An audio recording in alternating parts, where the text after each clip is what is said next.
Live MP और liveindia.com। और आज मेरे साथ मौजूद हैं पूर्व मुख्यमंत्री उमा भारती जी। उमा जी बताइए, जो शराबबंदी वाला मामला चल रहा है, आप क्यों चाहती हैं कि शराब? कोरोना काल में जब लॉकडाउन हुआ उस समय पर एक भी व्यक्ति शराब नहीं पीने से नहीं मरा।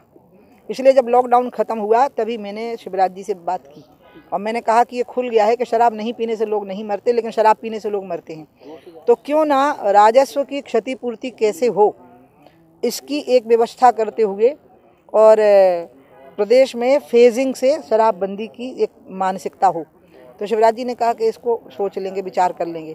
क्योंकि मैं शिवराज जी को ये बात इसलिए कही कि वो एक ऐसे व्यक्ति हैं जो अंदर से इस बात पर आस्था रखते हैं कि नशा से मुक्त समाज हो। लेकिन मध्य प्रदेश के कुछ डायनेमिक्स हैं जिसमें कि आदिवासी हैं, दूसरा यहाँ का रेवेन्यू है, और मध्य प्रदेश बॉर्डरिंग स्टेट नहीं है। इसकी सबसे बड़ी परेशानी ये है कि हम बॉर्डरिंग स्टेट नहीं और हम कोस्टल स्टेट नहीं हैं। ना तो समुद्र के किनारे हैं हमारे पास और ना कोई देश की सीमा है। तो विकास के जो भी हमको संसाधन जुटाने पड़ते हैं वो हमें अपनी ही ताकत से जुटाने पड़ते हैं, बाहर से हमें कुछ मिल नहीं पाता है।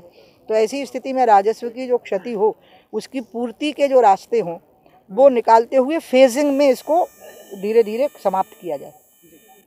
ज्योतिरादित्य सिंधिया जी को घर अलॉट हुआ है, आपके पड़ोसी, अब बुआ भतीजे बहुत पास पास है, और जब से ये घर अलॉट हुआ है राजनीति का नया केंद्र भी उसे कहा जाने लगा है। तो क्या आगे का उसमें आप?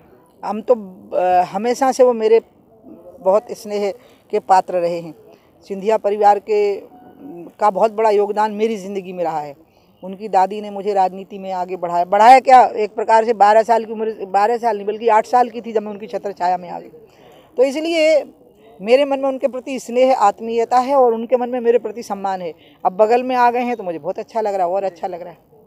तांडव वेब सीरीज से जुड़ा हुआ सवाल है, बहुत ज़्यादा प्रोपोगेंडा हुआ उसको लेकर, लेकिन उसको फ़ायदा हो गया। तो क्या इस तरीके के प्रोपोगेंडा से वो जो चीज़ चाही जा रही है कि हिंदू देवी देवताओं का अपमान ना हो, वो रुक सकती है या कुछ और उसके लिए कदम उठाए जाए? फ़ायदा इसलिए हो जाता है क्योंकि उसका रिलीज नहीं रोक पाते हैं, इसलिए कोई कानून ही ऐसा बनाना पड़ेगा। क्योंकि विरोध करने वाले लोग फ़ायदा पहुंचाने के लिए विरोध नहीं कर रहे हैं, भावनाएं आहत हुई हैं इसलिए कर रहे हैं, मेरी खुद की हुई हैं।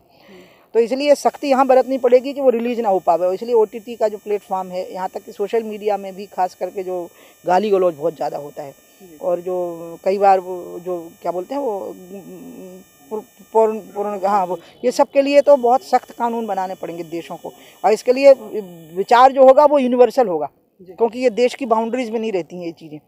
एक यूनिवर्सल थॉट तो इस पर करना पड़ेगा।